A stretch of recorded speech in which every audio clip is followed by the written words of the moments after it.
Remember when you would lay in the grass at night, spotting all kinds of constellations, maybe glimpsing at a shooting star or marveling at the cloudy outline of the Milky Way? No? This outdoor pastime has all but disappeared from our lives as light pollution from buildings, billboards, street lamps, and even the security lights from your neighbor's garage make it impossible to see but a few stars at night. The dark sky has become a rarity in the modern world, and advocates across the globe are finding ways to bring it back.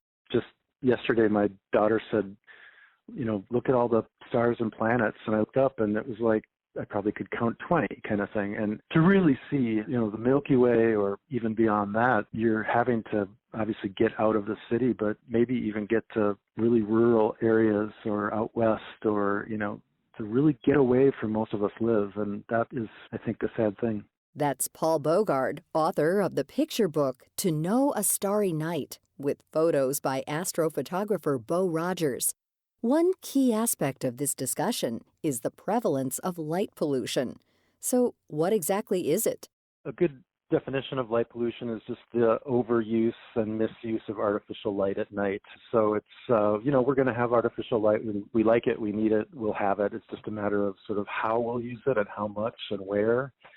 And so light pollution is really speaking to kind of the irresponsible use of it, blasting it into the sky or into your neighbor's house or into the eyes of drivers, that kind of thing. It's, if you look back at a map, an atlas of light pollution that some astronomers have made, if you look back 50 years ago, this was a much darker country. Artificial light has revolutionized the way we live, extending our days into the night. But at what cost? And we don't understand that the overuse and misuse of artificial light at night impacts us in many ways. The impact to human physical health, for example, disrupting sleep and impeding the production of melatonin, and the sort of waste of money and the psychological cost of not being able to look up and see the night sky.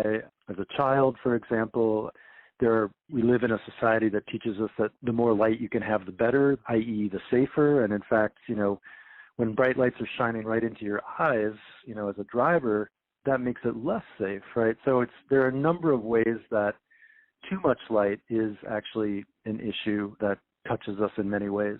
Amateur astronomers describe the night sky using the Bortle Scale, which is named after John Bortle, who created it in 2001. It describes light pollution on a scale from 1 to 9, based on celestial objects visible to the naked eye. For example, if you're standing in Times Square in New York City at midnight on a clear night, you won't see any stars. That's a Bortle 9. If only the brightest constellations, like the Big Dipper, barely glow and the Milky Way is invisible, that's a Bortle Class 7, which is common in most suburbs around the country. When I first started working in this issue, I called a guy from the National Park Service and said, who measures light pollution in Park Service areas, and I said, hey, where can I go to see a level 1, like no light pollution? And the first thing he said was Australia would be great. If you look at a dark sky map, you'll see that Europe is lit up like a Christmas tree, as is much of the eastern half of the United States. Australia, on the other hand, is one of the darkest places in the world, and a mecca for night sky enthusiasts. One organization committed to the cause is the International Dark Sky Association, a leader in protecting areas known as dark sky reserves. These sites meet a number of criteria, including an exceptional view of the Milky Way with the unaided eye. But communities can also pass ordinances and convert into certified dark sky destinations. In Arizona, Tucson and Flagstaff are two cities that have done so. So how can you push for a darker sky in your own community? The first thing to do is really assess your own community and your own strengths. So there's pretty much nothing that you can't tie light pollution and dark skies to in terms of like conservation themes. So if your community really values wildlife and ecological health, that might be something that you want to look into researching the effects of light pollution on, craft your argument about that, and then reach out either to the local businesses or local community council and make your case for changing the lighting or updating the lighting ordinances. Some communities really value tourism, and astrotourism has been a huge booming segment of the ecotourism sector. That's Betty Maya Foote, a director of engagement at the International Dark Sky Association. Foote says it's important to build a following rather than approach City Hall on your own. She suggests searching for a local astronomy club or a nearby Audubon society. Such a group got management at the John Hancock Center in Chicago to turn off the lights at night because they disoriented migrating birds. Even local tourism councils might help to build a dark sky coalition when they learn about the benefits of astrotourism. But not everyone will be keen on darkness. Be prepared for what people may argue against light pollution. So some of the really common ones are safety. That's kind of the first thing that people bristle at when you talk about, reducing lighting levels. Is they're like, we're all about seeing the stars, but we really want to be safe.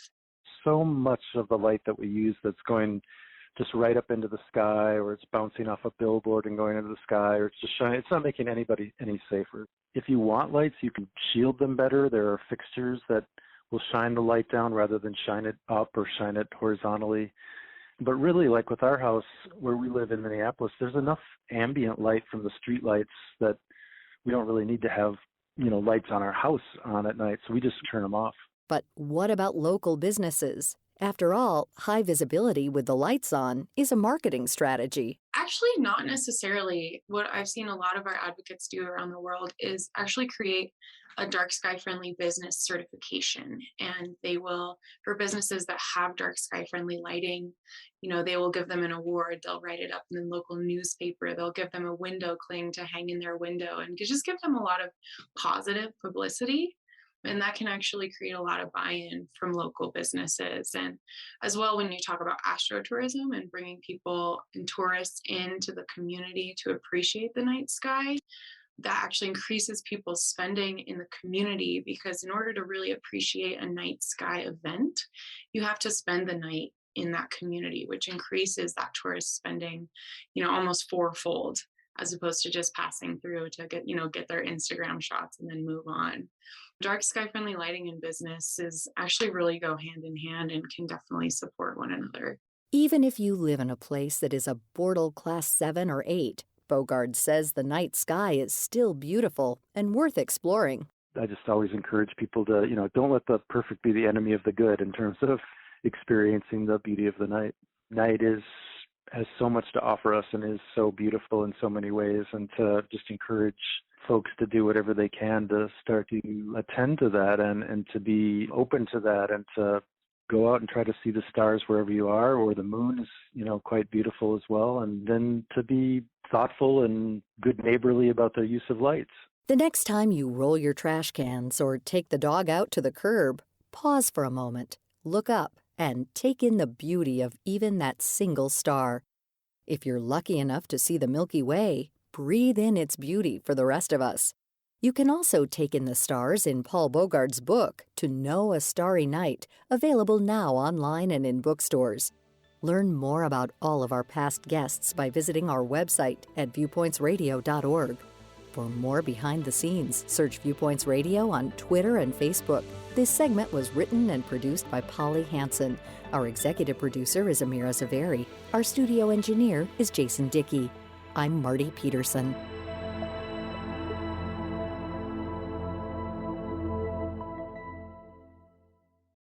Coming up next week. There are some people who are like, okay, I want a big pile of money because it's going to look pretty. But that's not most people. Most people need to have something in particular that they are working towards. Is 2022 the year you get your finances in order?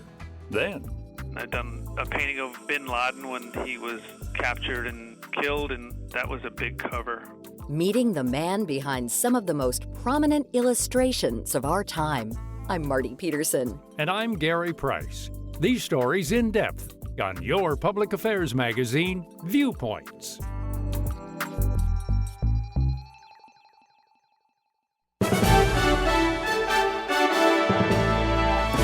And that's Viewpoints for this week. Follow us on Twitter, Facebook, and Instagram to learn more about upcoming shows and find a library of past programs on Apple Podcasts, Google Play, and Spotify. Plus, you'll always find previous segments and more information about our guests at viewpointsradio.org. Join us again next week for another edition of Viewpoints.